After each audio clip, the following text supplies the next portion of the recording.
सप्रेम नमस्कार मित्रों, मैं कुलकर्णी विजय कुमार मधुकर आपके सम्मुख आज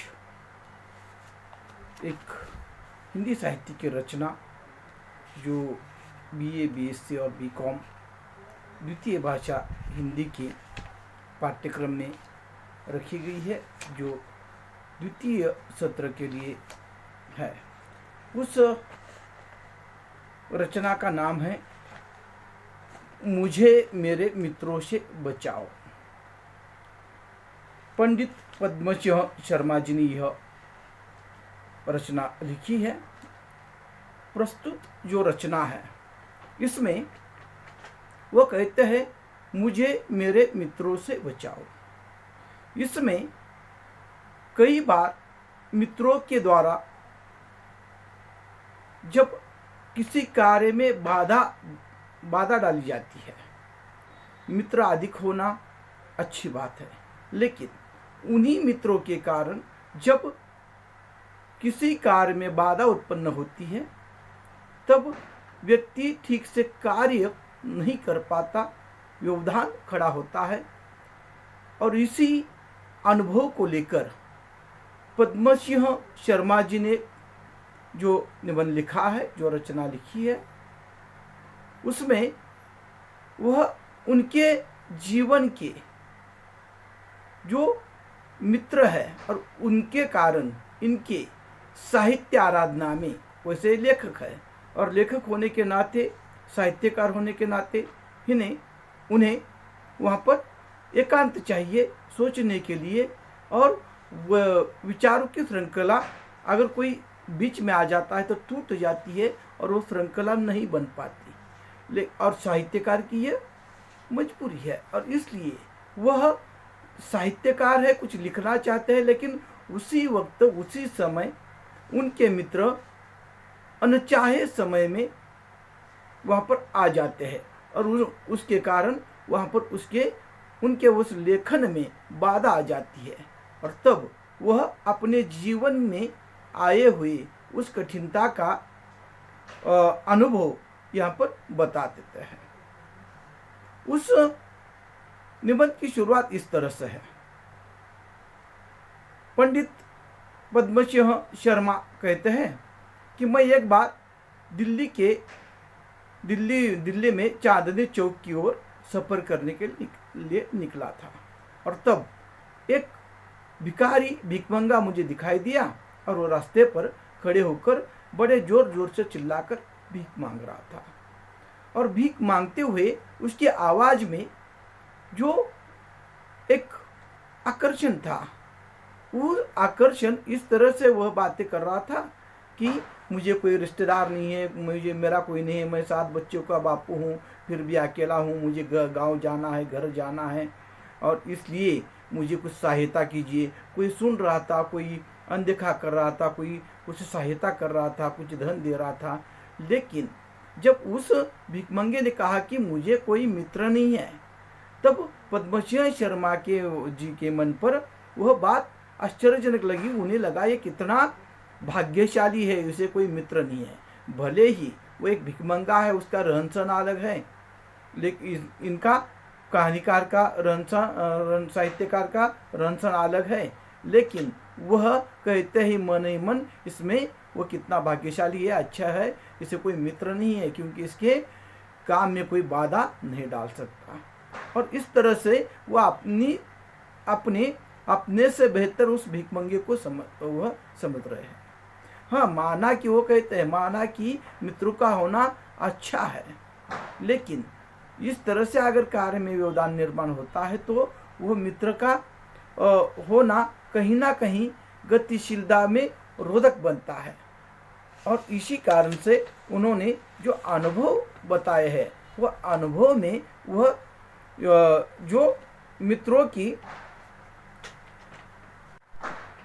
मित्रों का परिचय करके देते हुए कहते हैं, वैसे मित्र इनकी भलाई के लिए, इनकी अच्छाई के लिए, इनके लिए मंगल कामना लेकर ही आते हैं, लेकिन वो आते तो है, लेकिन आने के बाद साहित्यकार को जो बाधाएं उत्पन्न होती है उसके बारे में वो अनुभव के द्वारा कुछ मित्रों का वर्णन यहाँ पर करता है।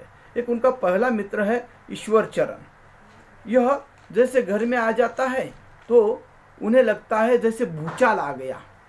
और जब साहित्यकार अपने घर के छत पर जो उनका कमरा है वहाँ पर एकांत में बैठकर कुछ रचना लिखना चाहते हैं, कुछ साहित्य सृजन करना चाहते हैं, और उन्होंने नौकर को बोला भी है कि कोई आता है तो ऊपर मत भेजो।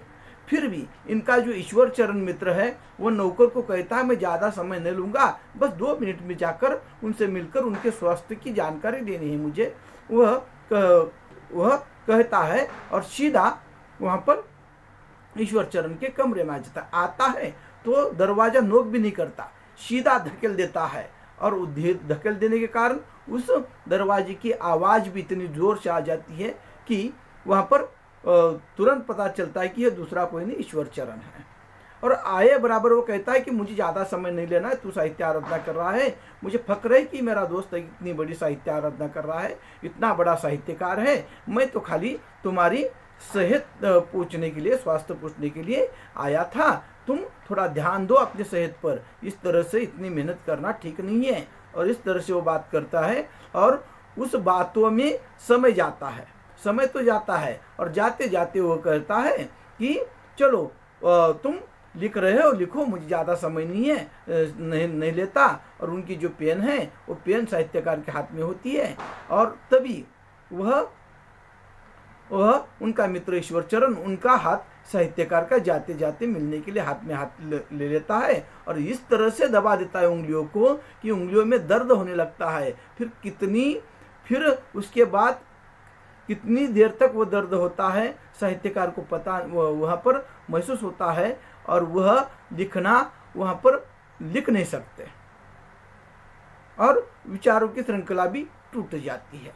ऊपर से तो वो कहता है कि मुझे ज़्यादा समय नहीं लेना है, तुम्हारे सेहत की चिंता थी इसलिए जा रहा था, जाते जाते तुम्हारी याद आ गई, और तुमसे मिलने बगैर मैं नहीं रह सकता, और इसलिए मैं तुम्हारे पास आ गया हूँ। और इस तरह से वह बातें करता है, आता तो अच्छी मंगल कामना लेकर, लेकिन जाते जाते इस तरह से वो विचारों की श्रृंखला हम पर टूट जाती है, और इसलिए वो कहते हैं कि मुझे मेरे मित्रों से बचाओ। दूसरी बात, विश्वनाथ नाम का उनका दूसरा मित्र है। वो जब भी मिलता है, जब भी आता है, शाम के समय जब यह लिख कर कुछ अध्ययन कर अब इनके मन में साहित्यकार के आने लगता है कि थोड़ा आराम कर लो, आप किससे मिलना वगैरह नहीं है। और इस स्थिति में वह विचार करता है, लेकिन उसी स्थिति में वह आ जाता है। आ जाने के बाद उसकी बातें अक्सर घर परिवार के बीमारी को लेकर होती है। वह किसी भी तरह अपनी बेटी की, अपनी पत्नी की, परिवार की, वह बीमारी को लेकर ही, औषधियों को लेकर ही बातें करता है।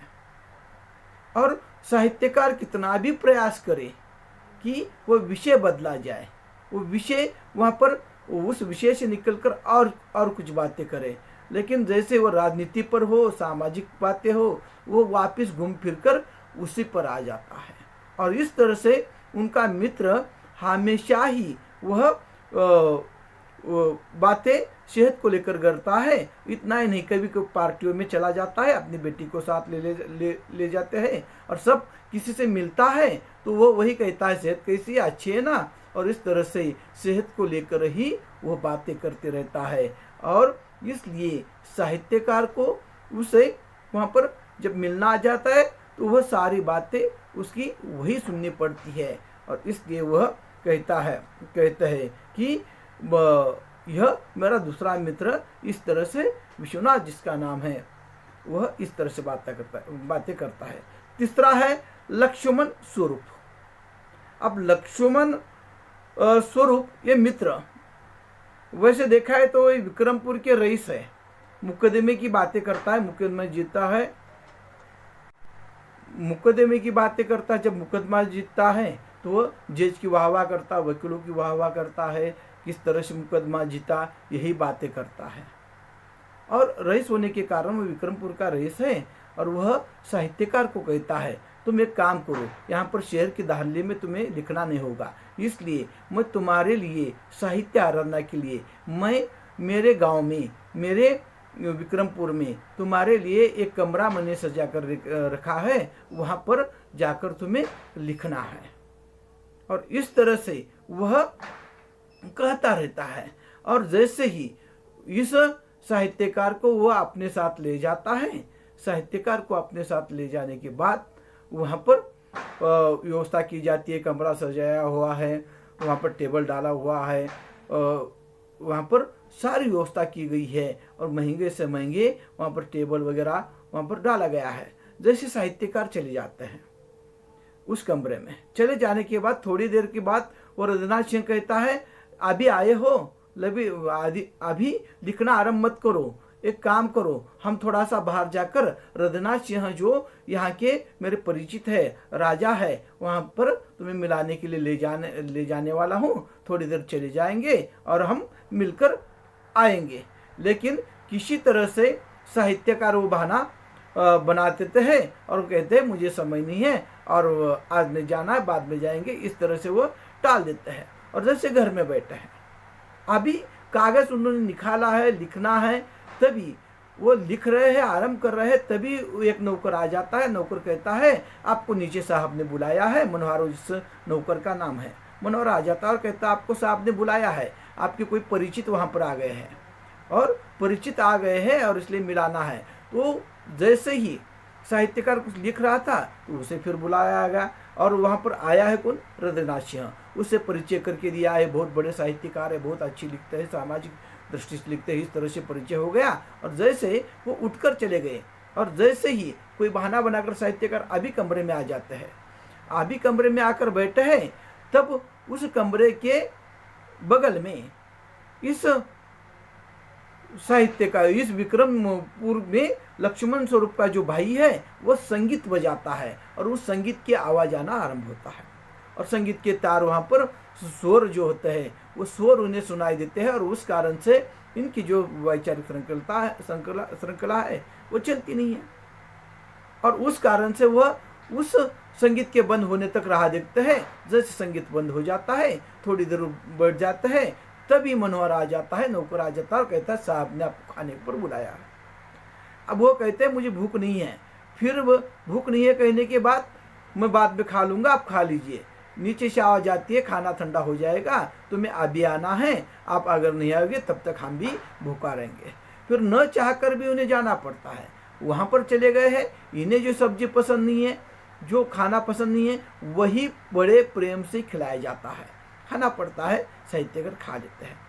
जैसे ऊपर आकर थोड़ी देर बैठ जाते हैं, फिर कोई ना कोई आ जाता है और कहते हैं कि तुम्हें इनसे मिलना है। जैसे कोई दिखावटी रूप हो या दिखाने के लिए कोई वस्तु लाई है, उस तरह से उस साहित्यकार को हर बार कोई परिचित आ जाता है तो उसे मिलाने के लिए वहाँ पर कहा जाता है। जैसे ऊपर आ जाते हैं, बैठ जाते हैं, बैठ जाने के बाद फिर रजनाथ सिंह कहते हैं चलो चलो, इतनी घाई मत करो, इतने वहाँ पर व्यस्त मत रहो, तुम्हें यहाँ पर मैं आराम करने के लाया हूँ, लिखना तो है, साहित्य आराधना करनी है, लेकिन थोड़ा सा दरिया पर जाकर घूम कर आते हैं, चलो घूमने चलेंगे। और उस तरह से घूमने ले जाते हैं।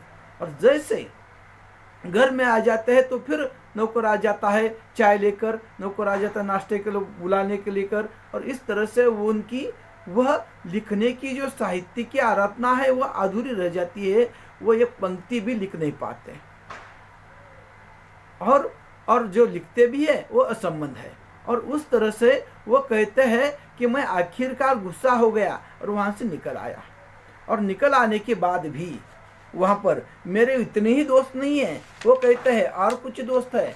वो एक दोस्त है आ जाता है, कहता है कि मुझे कर्ज मांगने के लिए आ जाता होगा, अक्सर इन्हें कर्ज मांगने के लिए आ जाता है। उसे देखकर इन्हें पता चलता है। दूसरा दोस्त है, वो कहता है मैं तुम्हें दावत पर बुला रहा था, मैं तुम्हें दावत पर बुलाना चाहता था, कितना प्रयास करता हूँ लेकिन कभी वह सहयोग नहीं आ रहा है। और इस तरह से उनका दूसरा दोस्त इस तरह से आ ही जाता है। और ऐसे कई अनगिनत इनके दोस्त हैं जो इन्हें अपना काम कार्य नहीं करने देते और उसके कारण उनकी मंशा अच्छा होती है। और वो कहते हैं कि हमें तुम्हारे स्वास्थ्य की चिंता है, इसलिए हम तुम्हें वहाँ पर पूछने के लिए आ जाते हैं। और इस तरह से वह कहते हैं कि इस दोस्तों की आने के कारण वहाँ पर मुझे जो तकलीफ होती है, जो मैं लिख नहीं पाता, और इस कारण मैंने ये तय किया है कि चाहे वो कोई भी उसके साथ रिश्ता मैं तोड़ दूँ। इस तरह से वह कहते हुए उन्हें जिस तरह से अपने दोस्तों के द्वारा परेशानी होती है, दोस्तों के कारण वो कार्य नहीं कर पाते, उन सारी बातों को लेकर वो कहते हैं मुझे मेरे दोस्तों से, मित्रों से बचाओ, मुझे मेरे मित्रों से बचाओ। इस तरह से उन्होंने अपने साहित्य के द्वारा, अपने साहित्य में यह दोस्तों के द्वारा होने वाली जो कठिनता है दोस्तों के द्वारा, उसे व्यक्त किया गया है। नमस्कार।